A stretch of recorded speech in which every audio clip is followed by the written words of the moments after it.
आप आज एक नए भारत में हैं। जो लोग 2014 के चुनाव के साक्षी हैं, वे लोग इस बात को जानते होंगे 2014 में कैसा भारत हमें प्राप्त हुआ था।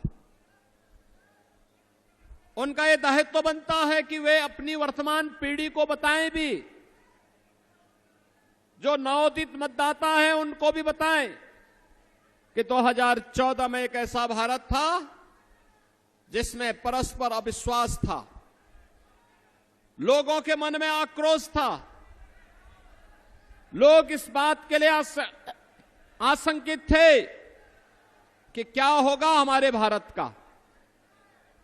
दुनिया में सम्मान घट चुका था, सीमाएं सुरक्षित नहीं थी, देश के अंदर कहीं आतंकवाद, कहीं नक्सलवाद, कहीं अलगाववाद सिर चढ़ करके बोल रहा था, विकास के कार्य ठप पड़ चुके थे, देश की सभी संस्थाओं में भ्रष्टाचार चरम पर पहुंच चुका था, युवा निराश था, किसान आत्महत्या कर रहा था, महिलाएं असुरक्षित थी और गरीब कल्याणकारी योजनाओं पे डकैती पड़ रही थी। बहनों और भाइयों, हमने बदलते हुए भारत को देखा है। 10 वर्ष में दुनिया में सम्मान बढ़ा है, सीमाएं सुरक्षित हुई हैं, नक्सलवाद और आतंकवाद की समस्या का समाधान हुआ है। हमारे भारतीय जनता पार्टी और भारतीय जनसंघ के समय से हमारे पदाधिकारी नारा लगाते थे कि जिस जहां हुए बलिदान मुखर्जी वह कश्मीर हमारा है।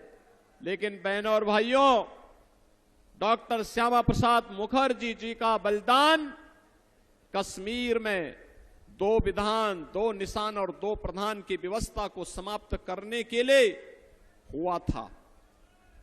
और कांग्रेस ने समस्या दी थी जिसने आतंकवाद फैलाया, न जम्मू कश्मीर में न केवल बल्कि पूरे देश को आतंकवाद की चपेट में ला दिया। रोज विस्फोट होते थे, निर्दोष लोग मरते थे, व्यापारी तबाह होता था, परिवार के परिवार तबाह हो जाते थे और एक कांग्रेस के लोग तमाशबीन बने रहते थे। एक भी बार ये लोग आतंकवाद के खिलाफ बोलने को तैयार नहीं थे। और बहनों और भाइयों, आज आप देख रहे होंगे कश्मीर में धारा 370 समाप्त हो गई। महिलाओं की गरिमा की रक्षा करने के लिए 3 तलाक की कुप्रथा समाप्त हो गई।